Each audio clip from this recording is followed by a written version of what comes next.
There once was a time in the history of speed when sports car supremacy was a European domain that swept across the racetracks of the world with shameless bravado. During the 1950s, cars that bore names such as Ferrari, Jaguar, Maserati, and Aston Martin reigned proudly over the automotive kingdom with power and handling, which secured their rightful places in the hierarchy of grand touring cars. In America, only one production car dared to challenge its European counterparts in the arenas of performance: the Chevrolet Corvette. It was called America's only true sports car, and although that might have been true, by the early 60s, the Corvette's racing successes were more national than international achievements. But then again, America's racing compass point was headed in other directions in the decade of the 60s. The late model stock cars of NASCAR, the quarter-mile dragsters competing in the National Hot Rod Association, and the United States Auto Club's oval racers blasting around the brickyard had lured most of America's racing enthusiasts some distance away from sports car consciousness. And by the middle and late 60s, the muscle car phenomenon was the most influential stream of consciousness on the domestic automotive agenda. There is a man who, in only a handful of years, brought automotive thunder to the world of high performance and gave America the most furiously fast sports cars that have ever been built. Cars which made America the country to beat in a sport that Europeans had invented and dominated in with predictable regularity for decades. Until this quick-witted Texan, with a sparkle in his eye and an unquenchable desire to guide his dreams into the daylight of reality, brought a bunch of unknown but ingenious hot rodders together for an oh-so-short but oh-so-glorious quest for excellence. His name is Carroll Shelby. Boy,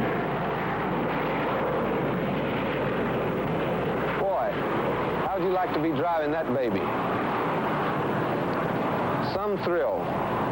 But you know, before that pilot could fly from coast to coast in 3 hours plus, somebody had to invest about 1 million hours getting him ready for it. There's a lot of designing, testing, and trial runs behind every new innovation or new performance record. How do I know? My name's Carroll Shelby, and performance is my business. Carroll Shelby was born in Leesburg, Texas on January 11, 1923. His desire to become a race car driver began to emerge in his teen years, but it wasn't until 1952, at the age of 29, after a few less than successful career attempts, that he actually began driving sports cars in sanctioned racing events. Well, I was in the chicken business. The story's been told 1,000 times. And all the chickens died with the limberneck or Newcastle's disease, as it's called. So I'd always wanted to be a racing driver. I was 29 years old, and I said, to hell with it, I'm going out and do that. And a friend of mine had an MG, Ed Wilkins, in Dallas, MGTC, and we had been trying to build us a Chrysler Special with a Hemi engine. And to make a long story short, we went up to Oklahoma to a race in his MG, and I won the race, and from there on, it was about a 3-year struggle before I was driving for the Aston Martin team in Europe. Early on in his racing career, he would go directly to the racetrack from his other job, still wearing his bib overalls. It would become a Shelby trademark. I didn't drive very long. I didn't drive race cars but 9 years because I had the heart problem that I got in 1959. Carroll Shelby's short race driving career was nevertheless a brilliant one. He won 3 national drivers' championships in 1955, 57, and in 1960. In 1956 and 57, he was named Sports Illustrated Sports Car Driver of the Year. He won a record 19 consecutive races in his 1957 championship season. And in 1959, scored his greatest racing success as he and co-driver Roy Salvadori won the 24 Hours of Le Mans in an Aston Martin DBR1 helping Aston Martin to win the World Manufacturers' Championship that year. He drove Formula One cars for Aston Martin and Maserati for a short time. But in 1960, he learned that he was suffering from a heart condition. He won the United States Road Racing Club Drivers' Championship that year, sometimes competing with nitroglycerin pills under his tongue in the event of chest pains. Then, in December of 1960, Carroll Shelby retired as a race driver.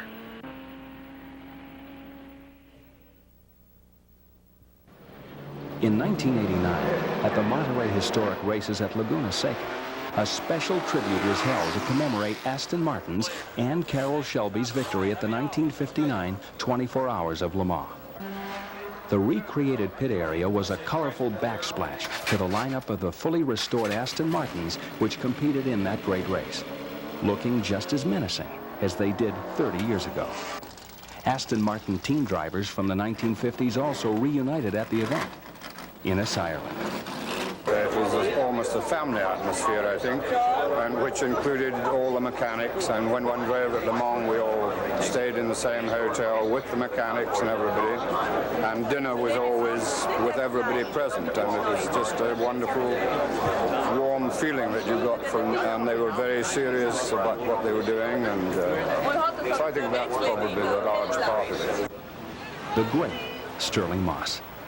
I'm telling you more things that were wrong with the Aston, but having said that, it was one of the best balanced and nicest handling cars that I ever drove.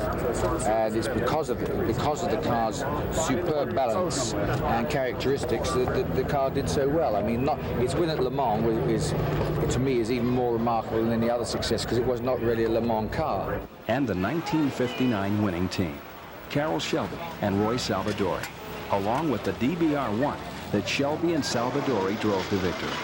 It was a day for reliving fond memories. Yeah, I have a lot of fond memories about it. You know, the thing that I remember about it is such a wonderful handling car, and although it might not have been quite as fast as the Ferraris, we usually got them just on handling alone. The first American to win the World Driving Championship in 1961, and a former teammate and employee of Carroll Shelby, Phil Hill, was there and duly impressed. Recreating the 1959 Le Mans pit right here at Laguna Seca. That's about as extraordinary a thing as anyone could do. Another very famous fan of Shelby's was also there. Comedian and Tonight Show guest host Jay Leno, who owned several Shelby vehicles. Yeah, you sure did.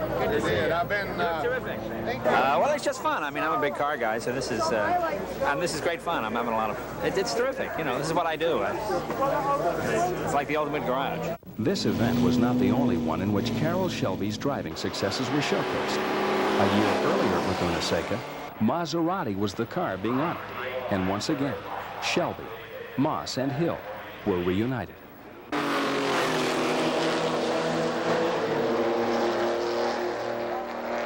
Although Carroll Shelby's career as a driver ended in 1960, his association with automobiles and racing was on its way to even more dramatic heights.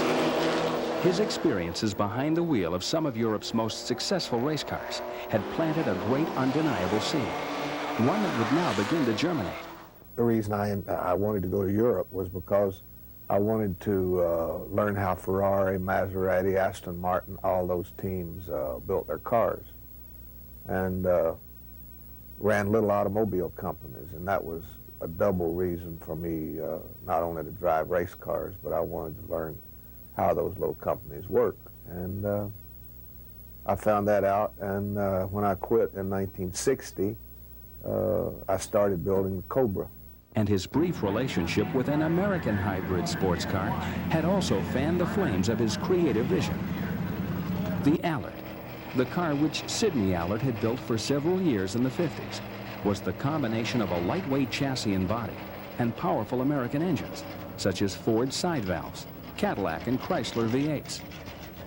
Carroll Shelby drove the Allard a number of times, and fellow Texan Tom Turner is a noted Allard collector and vintage racer. It was the first development of the big engine in the European chassis. And we asked Carroll Shelby one time where he got the idea for the Cobra, and said, did you think I got it? And he, of course, the Allard was the first big car that he ever drove. 1962 was the year that the first Cobra prototype was built. In February of that year, as any Cobra enthusiast can tell you, the end result of one of history's greatest strokes of coincidence came into being. Everybody's heard that story, I guess. I borrowed an engine from Ford. I got AC to build a chassis to take the V8 engine. Everybody thought that we just took an AC chassis, but it was much more complicated than that. We had to change the chassis. Although the chassis was the same type of design as the Chigero chassis from many years before that, it was a lot heftier and beefier to take the 400 horsepower that we were putting in it versus the 120 for the little AC Bristol engine.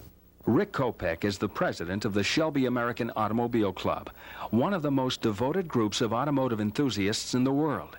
He is a friend of Carroll Shelby and one of today's most knowledgeable historians on Shelby and his cars. Well, someone once said that timing is everything. And I think we can look back over 25 years of hindsight and see that Shelby was the right guy in the right place at the right time with the right idea. He went to Ford right when Ford was on the edge of their total performance project. They wanted to be known in NASCAR, in IndyCar, in sports cars, and in drag racing. And Shelby was the sports car connection. He came to them with an idea to put one of their engines in a sports car.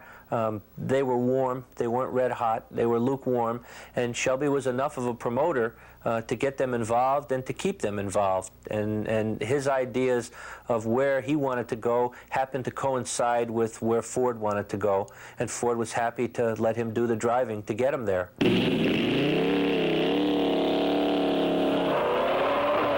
The 260 Ford V8 dropped into the AC Roadster created an explosive combination of power and acceleration that made a mockery of the performance envelopes of any production car being built here or abroad. The Cobra had been born. As a street car, the Cobra didn't pamper its driver or passenger.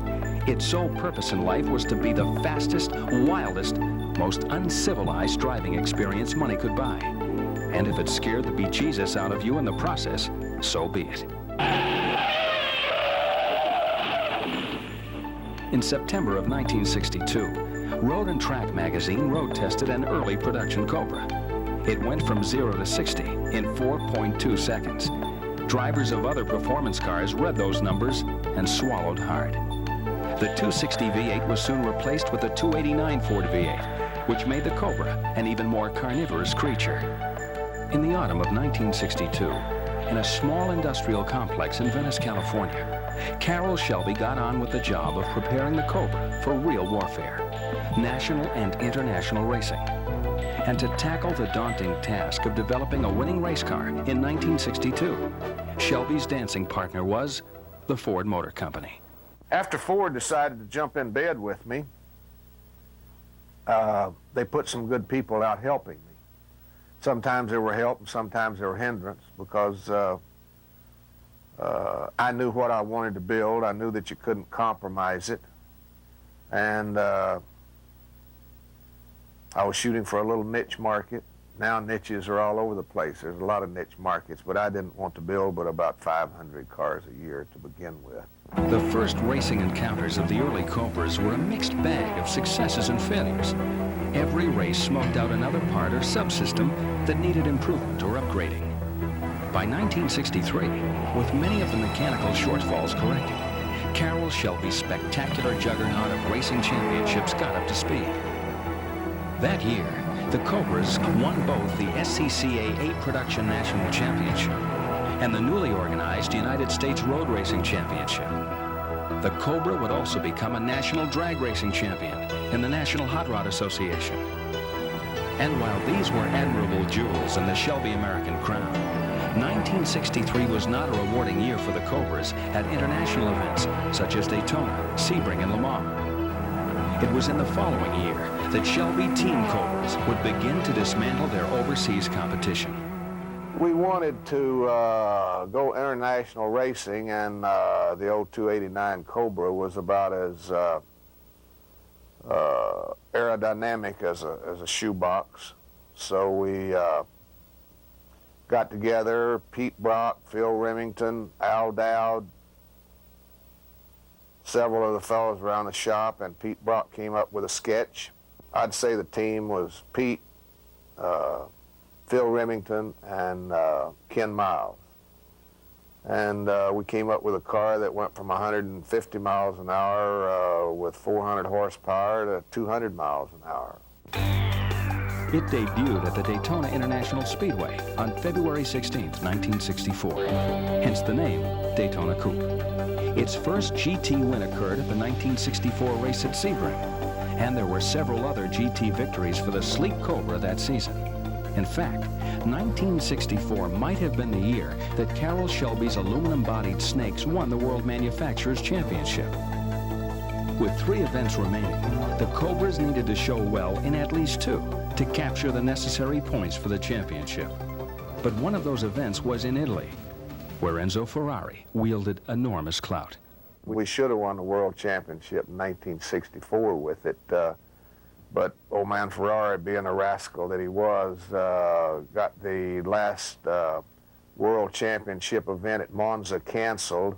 So we had beat him 5 straight races up till then, and he saw the handwriting on the wall, and he got it changed. But we nailed him next year, so it doesn't make any difference. Carroll Shelby was a success in building the cars he built because he had the ability to see the goal that he wanted, to envision that, and then to find the people who could best help him meet that goal. One of the examples of that is Pete Brock when he designed the Daytona Coupe.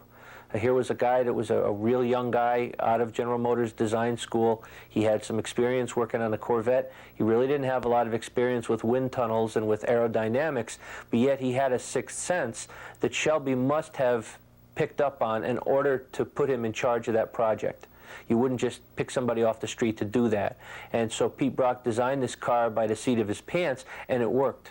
Carroll Shelby's Cobras did indeed go on to win that elusive championship in 1965.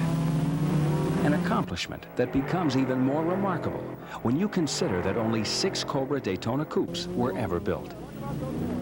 And it was in only their second full season of international competition that the Shelby team won a championship that Ferrari had won almost effortlessly in 1963, 2 brief years earlier. And even more remarkable yet, a championship no other American car had ever won, before or since. The Cobra Roadster was the one that I had the most experience with, although Pete Brock, a young design engineer who was also very creative, got very brave and went out and designed a coupe and did a terrific job on that. And that's still, it still looks good and it still performs well even today. But the origins, the Southern California origins, which include what was the hot rod phenomena from the dry lakes and the illegal racing on the streets in post-war California, and also later on the beginnings of drag racing, which still goes today.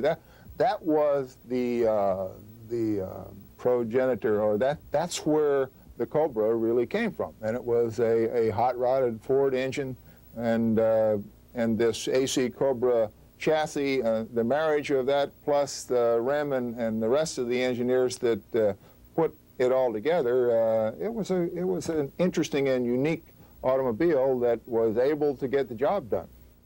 The Cobra was nothing but a hot rod. The Scarabs were nothing but a hot rod. The big Ferraris were a hot rod. Big engines, light chassis, big brakes. I think that what went on in America in the late 50s, bringing out these hot rods and showing that they could compete with the best that the Europeans built,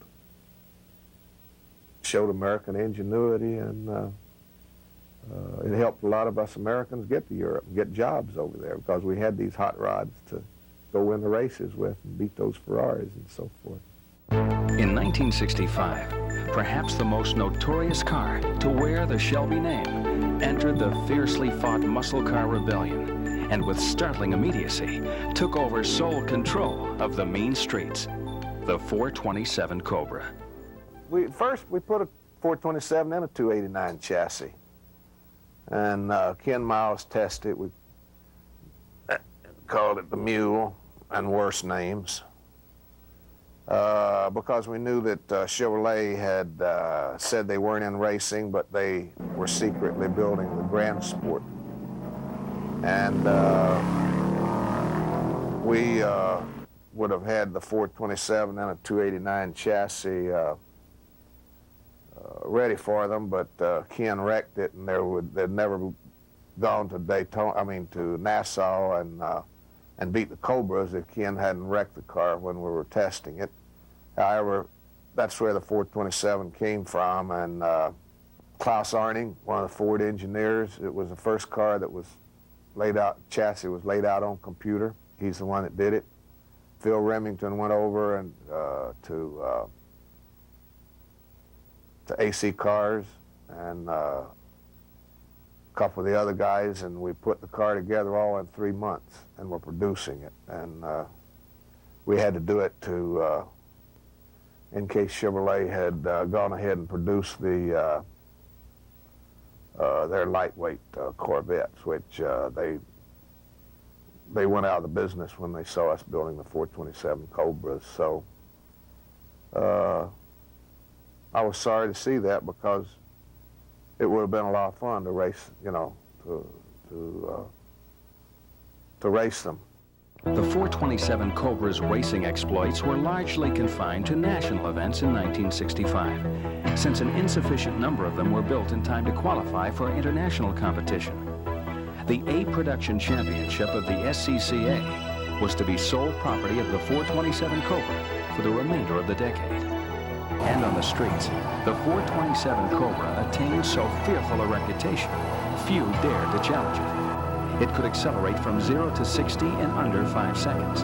It ran a 12-second quarter mile on street tires and could accelerate to its top speed of 165 so quickly, cars with higher top speeds would have needed half the county to catch it. And when Ken Miles blasted from 0 to 100 to 0 in 13.8 seconds in a 427 Cobra wearing street tires, a level of performance was set of such stunning magnitude that no other production car has ever equaled it. The 427 Cobra is probably the car that more people have lusted after who have never driven one or have never even ridden in one. That it's shrouded in legend and in mystery, and they didn't make very many of them. When you think about all the cars that were made in numbers, they made about 350 of these cars. Most of the mystique is because they came on the heels of the 289 Cobra. The 289 Cobra really was the car that gave the Cobra its name. It became a household word. People thought that that was the fastest sports car ever made, and it was the fastest production car ever made until Shelby came out with the 427, which was even faster. And he did something that up until that time no one had even thought about doing, was putting a big block NASCAR engine, a 450 horsepower engine, into a 2,500-pound sports car. And you were driving really little more than an engine with a seat behind it. The cars have had a mystique. They were the high water mark in performance. They would go from 0 to 60 faster than you could catch your breath. If they had the right rear end, they would top 200 miles an hour. They would break the rear wheels loose at any speed in almost any gear. And it was the kind of thing that you saw a car like that once and you remembered it the rest of your life. You didn't have to drive it. I know people who have, they remember very distinctly seeing the car like that back in 1966 when maybe they were 16 or 17. And they remember the first 427 Cobra they ever saw. I mean, I remember the first one I saw, just like it was yesterday. And while the 427 Cobra was solidifying Carroll Shelby's place in muscle car history, another Shelby creation was emerging from the same Southern California gene pool from which the Cobra had hatched, taking a horse and giving it the fangs of a reptile.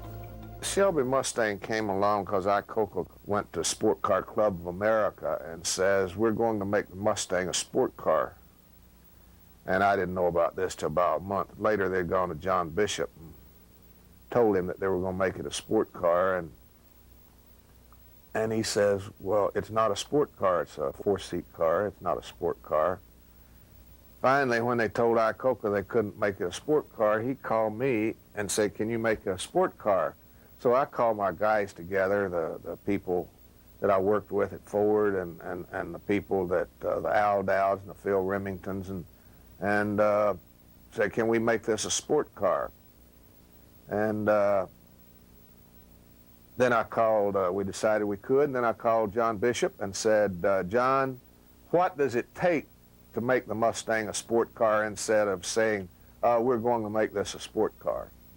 And he says, oh, hell, Shelby, says that's pretty simple. Said, take the back seat out and change the suspension around so that it handles better and it's not a little old mushy six-cylinder. They'd start putting the V8s in them then.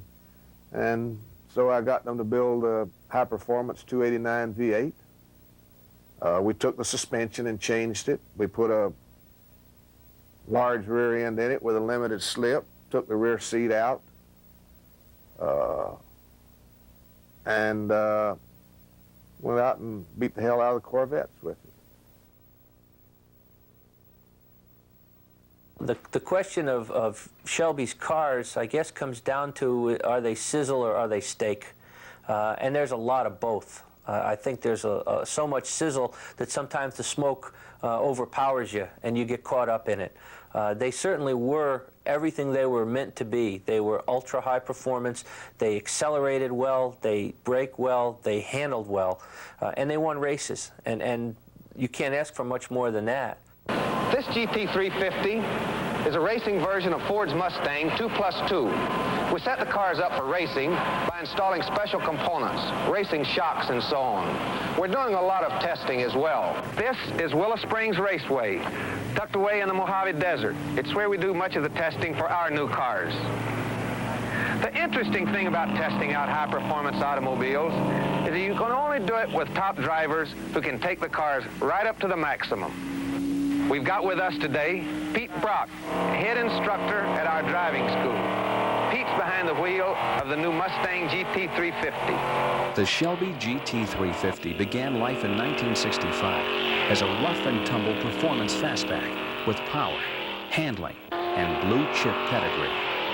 It immediately dusted its competition, including the Corvettes, in the SCCA's B production category on its way to the national championship in 1965, 66, and 67. If there was a negative with the Cobra, it was that the Ford dealers found it very hard to associate that car with the other cars on their showroom floor, whereas a Corvette was very clearly a Chevrolet. But when Shelby came out with his version of the Mustang, of course that was much easier. It was obviously a Mustang. And yet there was something about the car that if you saw one coming at you down the road or in a parking lot, there was just something about the silhouette of that car that you knew it was more than just a Mustang. I think the tires filling up the wheel wells, just the aggressive stance that the car had, the stripes, the hood scoop, the hood pins, the things that you were used to seeing on a real race car, and at that time you didn't see them on street cars. You look at a 65 Shelby Mustang, they were sold for $4,800. That was a lot of money for a Mustang. You could pay $3,000 for a loaded Mustang. I don't think you could pay $4,800 for a Galaxy. So it was an expensive car. It was a racing car that they had detuned to put on the street. It was different. I think one of the interesting things about the Shelby Mustang project at the very beginning was that whenever anyone builds a high-performance version of a standard car, a Camaro, a Z28, is based on the car, the standard version that they sell. What Shelby did was took the race car and detuned it to make the street car instead of taking a street car and hopping it up to make it a race car.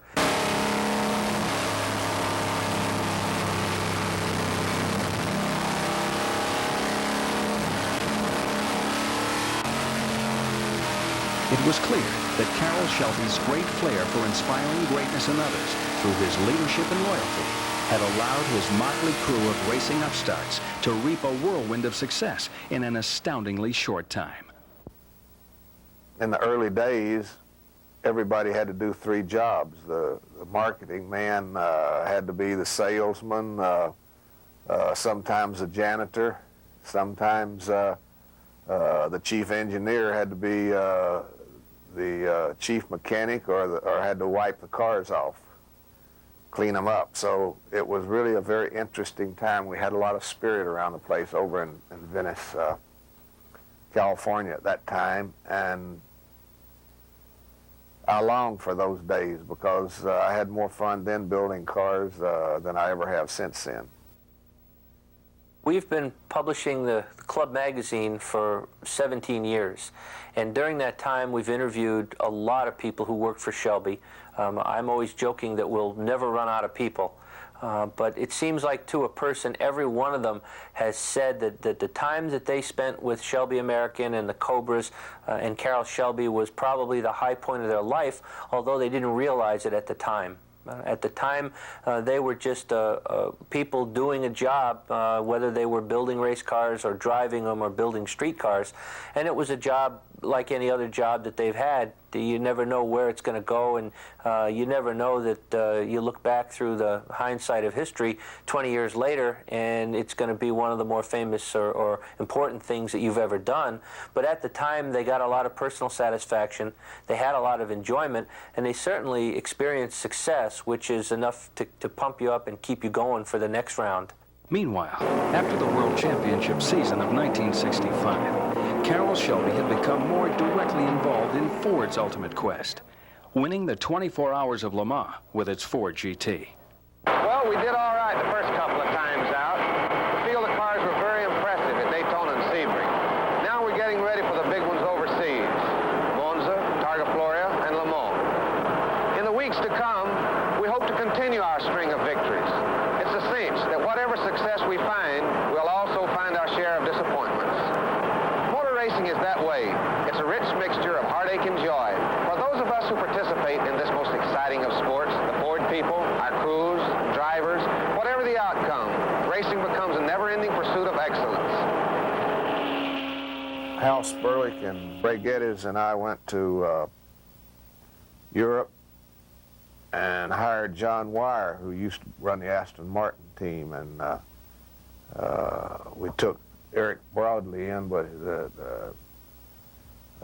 and bought the rights to a car that he had done, a low rear engine, midship engine GT car, but he couldn't stand the Ford politics, and being the independent cuss that Eric is, I can't say that I blamed him, because he knew what he wanted to do, and he didn't need 3,000 engineers telling him what he ought to do, and 15 marketing people telling him what he ought to do, and everybody having a different opinion of what you ought to do, and so he pulled out of it. But the GT40 evolved from that. John Wire put the people together over in England, and that's where the GT40 came from. Then we did a lot of work on it, but we didn't do any of the initial design work. That was John Wire and Lynn Bailey, and we did a lot of development work in it. We raced it, and when the GT40 really became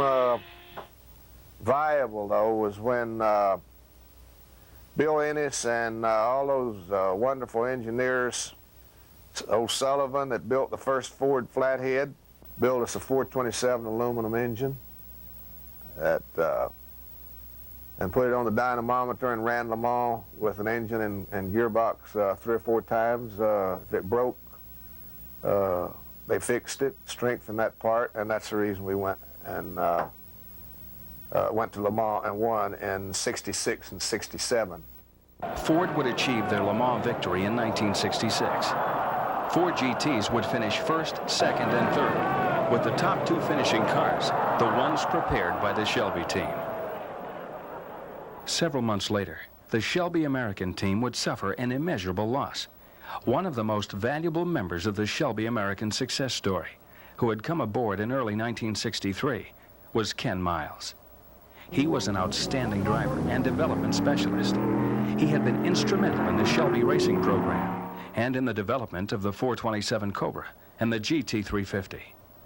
In August of 1966, while testing the new Ford GT car at Riverside, he crashed and was killed. Ken Miles, God rest his soul, the GT40s would never have reached the pinnacle that they reached without Ken Miles. He was the ultimate long-distance racer. He could go very quickly if he had to, but he was the ultimate as far as long-distance racing is concerned. I've never had a loss that hit me as hard as when we lost Ken. He was not only a friend, but he was a good engineer. He was a good test driver. He was as good a race driver as I ever knew. And I can't say what a void I felt when we lost him. Shelby returned to Le Mans in 1967 to once again head up the Ford Assault. Remembering that race gives him a chance to talk about his close friend, Dan Gurney. The greatest, I'm sure Dan wouldn't agree or A.J. Foyt wouldn't agree, but the greatest drive that I've ever seen Dan put together was when he won Le Mans for us in the Ford GT in 1967. Foyt had just won Indianapolis. Foyt, you know, still had the fire in his belly. Gurney played it so cool and so smart. He never went within 15 seconds of how fast he could go in practice. And he did that for a reason. He knew Foyt would try to go faster. And he played it like that. He never, ever, even during the race, went anywhere near his limit. He drove such a beautiful race. All the rest of the Fords blew up. Gurney and Foyt held it together and won the race, which I think is as great a race as Foyt ever drove, too. And I've seen him drive a lot of them because he kept himself in check, although he wanted to go fast. Gurney kept himself in check. And while everybody else dropped by the wayside, they won the race. And to me, that just shows you what a bright individual that Dan Gurney is, and I will thank him for that to my dying day. The Le Mans race in '67, my final race at Le Mans, I had been there 6 times prior to that and had managed to lead the race and been great contenders and had some great teammates. But to be there, be real contenders and share the car with A.J. Foyt, who I admired a great deal and was maybe the greatest oval racer ever, although he's certainly among the top 4 or 5 and has won more still today IndyCar races than anyone else, was a tremendous, I think as a patriot and as some guy like to wave the flag once in a while, was a terrific occasion. And but I think my previous experience, where I had been there 6 times and had almost always been beaten by another older fellow, Briggs Cunningham, who wasn't really well known as a race driver, but knew how to approach that race. I took a lot of hints from Briggs and applied that to my effort there in '67 and convinced AJ that our philosophy should be, it's not a race, it's an endurance contest. Well, we did, regardless of what Ford said to us, and I don't think Ford realized. We were voted the least likely to succeed, I'm sure. And of course, by applying what was Briggs's philosophy, next thing you know, we had a tremendous lead, and we won the race and set new records and won the index of performance, which had to do with mileage as well. I mean, we just smoked the dickens out of everybody, and it was a great day.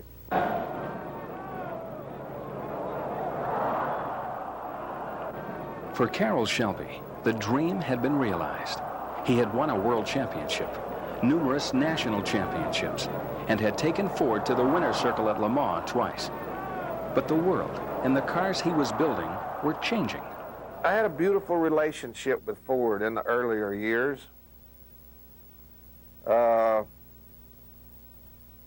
if we needed something, if we needed an engine built down the assembly line with a couple hundred at a time with another 100 horsepower, they did it for us. Wonderful people that we worked with in engineering. As it progressed and Ford got into serious racing themselves and spending a lot of money, there was a lot of jealousy due to the fact that we were an outside company. We were getting all these good pieces and parts, and created a lot of jealousy, and it wasn't as much pleasure as it was in the beginning. However, I have to say, in all honesty, I would never have been able to do what we did, or we would never have been able to do what we did if it hadn't been for Ford. With any factory or any big corporation, there's also a concept that they have that they call not invented here. That if it didn't come out of their corporate boardrooms or from the ideas of somebody, they fight very hard against it. I think partially that's just human nature. They don't want someone else to take credit for things that they're doing, but they also don't want to risk the company name on something that might not be successful, because if Carroll Shelby were a failure, Ford's name would have been dragged down with him.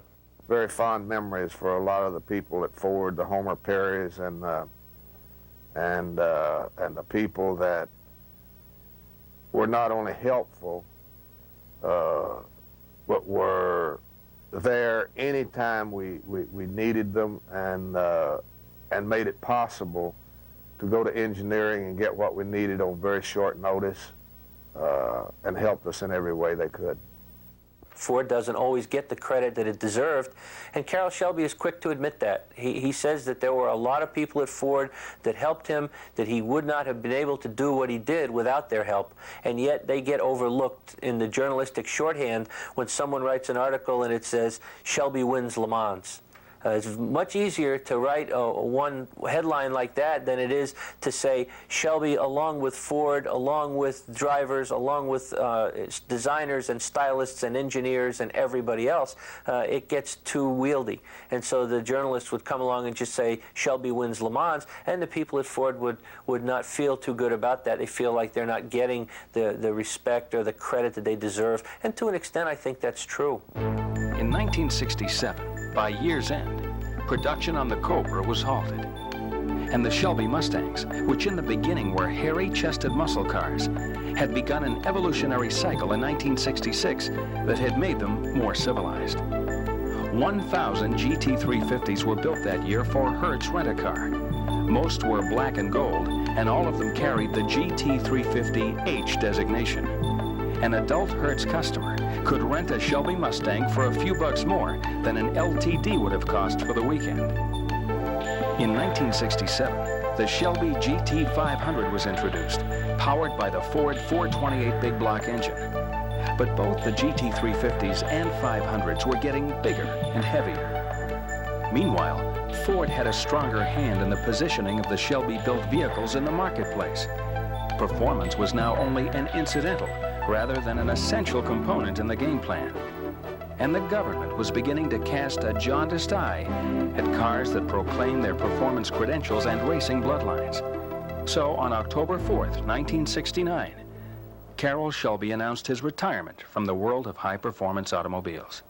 It ended about 1970 because performance went away. The Mustang was getting too heavy. You had to fool with environmental problems, emissions, and so forth that we had to clean the environment up, but there was nothing to do. There weren't any interesting cars you could build, so I went to Africa for 10 years. I wanted to see Africa before it was gone. And I'm glad that I went then, because it'll be impossible to do in the 90s in Africa what I did in the 70s, late 60s and 70s, and that's see Africa as Africa was. The Cobras came along right at the beginning of the end, right before the federal government got involved with safety aspects, forcing car makers to reach certain standards. I'm not going to make a value judgment whether that was good or bad. It certainly killed the Cobra, because in order to meet those standards, the Cobra would have had to become a different car than it was. And I think Shelby had enough foresight to let the Cobra die right where it was, instead of continuing to build it and to emasculate it, you know, to reduce its effectiveness a little bit every year just to meet some arbitrary requirement.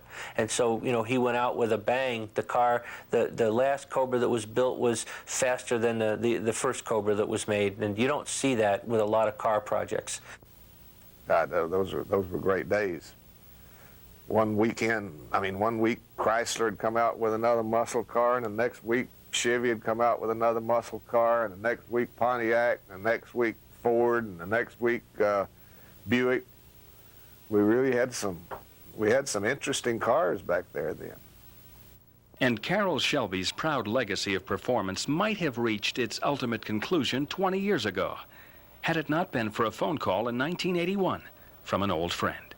When Iacocca went to Chrysler, we started talking about putting some kind of little situation together, but they didn't have two pennies to rub together. So we finally got together last part of '81, and all we had was a little four-cylinder engine. We started playing with mirrors and trying to announce to the world that that was a performance car, and we built some pretty good cars. At a secret base in California, a renowned designer of modern race cars is developing a new generation of weapons for Dodge. His name, Carroll Shelby. The names of his weapons: Daytona, Lancer, Omni GLH, and Shelby Charger.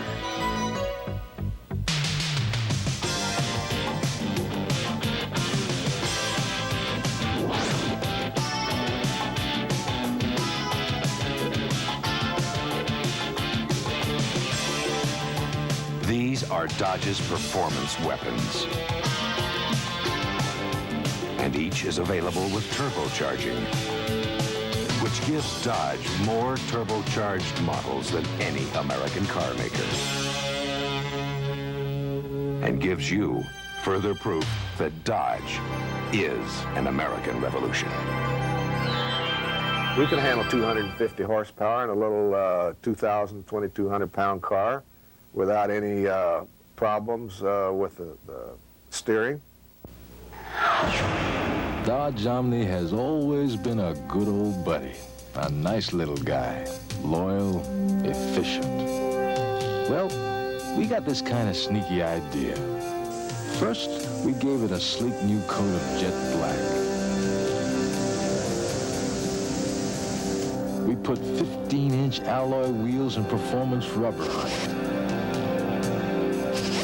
Beefed up the suspension quite a bit. Final touch, a real screamer under the hood. Dodge's high-output Shelby engine with optional turbo power. Darn if we didn't come up with one of the fastest production cars in America.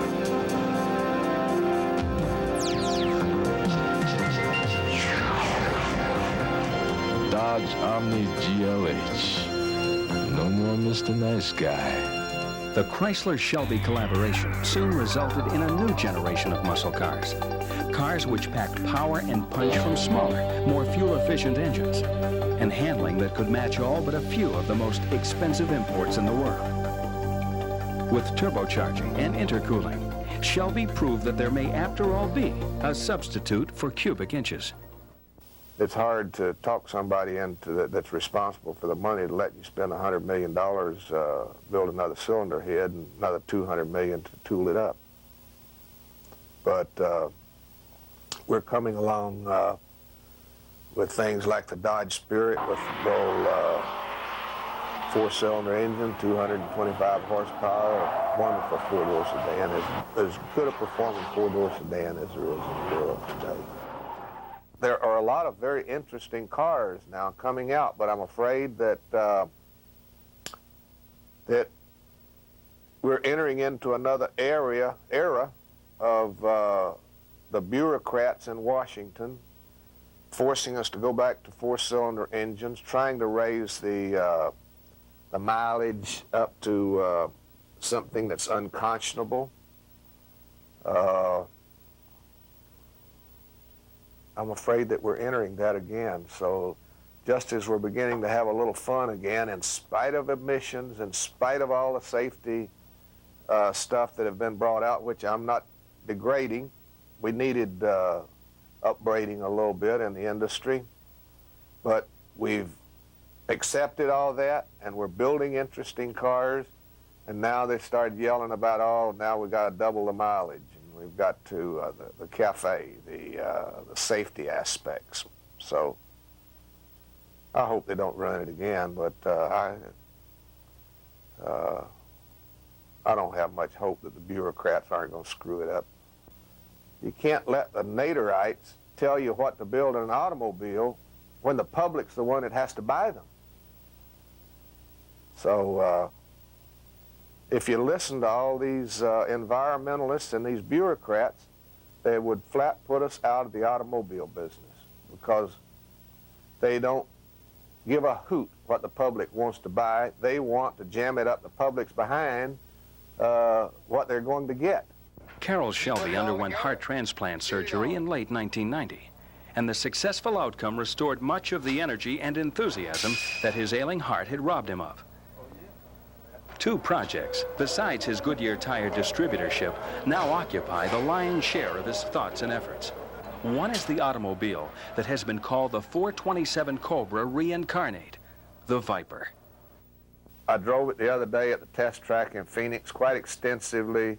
I can tell you for sure that it's a worthy successor to the Cobra, and it's a hell of an automobile. I'm tickled to death with it. The guys have done a terrific job of putting it together. It's going to be just about what the 427 Cobra was 30 years ago. It's still going to be a wind-in-the-face sport car, but it's got some improvements. Suspension, brakes, a few more of the creature comforts, but I am very, very happy to be associated with it, and I'm looking forward to doing a lot of test driving in it the next year while we're getting into production. His second project is the Spec Racer, which he builds and distributes from his Southern California facility, a car that competes in its own Sports Car Club of America series, the Shelby Can-Am. There aren't any American drivers in Formula One and in Europe anymore. And yet there's a whole bunch of American drivers that are capable of being in Formula One. And I built the Can-Am car so that we can have a cheap car that young Americans can get into after they race their little Formula Renaults for a season or so, and they can find out, and people can see whether they have any ability or not, so that they can move on up to Indianapolis and Formula One. It's been over 25 years since the days when Carroll Shelby and his team tore holes in the air with the brute force of their handiwork. But his life and time still provide great enjoyment to the many members of the club that bears his name. The Shelby Automobile Club, run by Rick Kopech and Ken Eber, is the greatest club that there is anywhere. And it's a wonderful automobile club for the simple reason that they own it, and they don't get in squabbles all the time about who's going to be president next year, like all the other clubs do. They do a wonderful job of running it. They do a wonderful job of keeping this interest alive on these cars. And we were very fortunate that the cars came along right in the middle of the muscle car era, and then they went away in the 70s. And nobody's been able to build any cars like that again. Most members see Carroll Shelby as the patriarch of a big family, and our national conventions are more like family reunions. Carroll Shelby is in private the way he is in public. He doesn't put on a false face or an affected persona, he talks to you, and within 5 minutes you get the feeling that he's telling you things that he wouldn't tell anyone else. And that's not put on. He's not, you know, trying to get his arm around your shoulder or his hand in your pocket. It's just the way he is. I think part of it is from being from Texas, and part of it is being a good old boy and really enjoying his position and his what he's accomplished. He's very, very confident and very comfortable with it.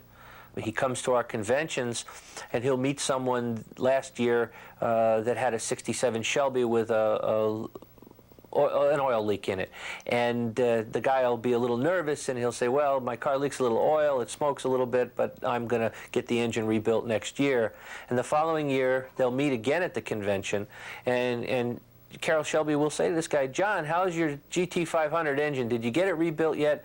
And it knocks the guy right out of his socks, because he wouldn't have dreamed that Shelby would remember him after a full year. I think one of Carroll Shelby's secret pleasures in this club are the number of people who name their kids after him. Either Carroll Shelby Smith or Shelby Smith or Carroll Smith. It's amazing that people are that deeply involved. And I can recall at one convention, the wife of a member came up to me trying to get some sympathy and said, you know, he's 3 years old, his name is Shelby Jones. What do I tell him when he's 15 and he asks where he got his name? I have to say that his father was interested in a certain kind of a car, and that's what we named him after. And I just told her, it's a good thing that your husband wasn't interested in Studebakers. And as Carroll Shelby moves ever closer to a 6th decade of helping to define the boundaries of driving excitement, he is careful not to dwell too stubbornly on the accomplishments of yesterday. I've had a lot of highs. Winning Le Mans as a driver, building the Cobra, winning the World Championship. Really, there's been so many of them that I can't decipher which was the most thrilling. The thing that's the most thrilling to me is the fact that I'm sitting here with a new heart, 34, 35 years old, and I'm still able to build what I want to build, and I want to cut back and have fun doing, instead of trying to build a lot of cars. I want to do what I've always wanted to do. That's build a few of them the way I want to build them for little niche markets, and be a part of the thing like the Viper, be a part of Chrysler's overall plans as far as product is concerned. I don't think that I'm past it in that. That's the highlight of my life. What's going to happen tomorrow? In that golden age of horsepower, when broad-shouldered V8s that rippled with high-compression muscle tore at the pavement and filled the air with deep-throated voices warning of their intentions, there were indeed cars that rewrote the laws of physics with acceleration that could knock you senseless, and racetrack credentials that many cars with much longer lineages zealously envied. Carroll Shelby tipped the performance world upside down with his motley crew of West Coast hot rodders. They weren't interested in making history, yet they made it. They didn't care about creating legends, and yet their legends still shine brightly. They wanted to be the fastest, and having done that, they wanted to be champions. And in that brief, glittering snapshot of history, Carroll Shelby saw his dreams and the dreams of those around him come to pass in a land where giants once roamed.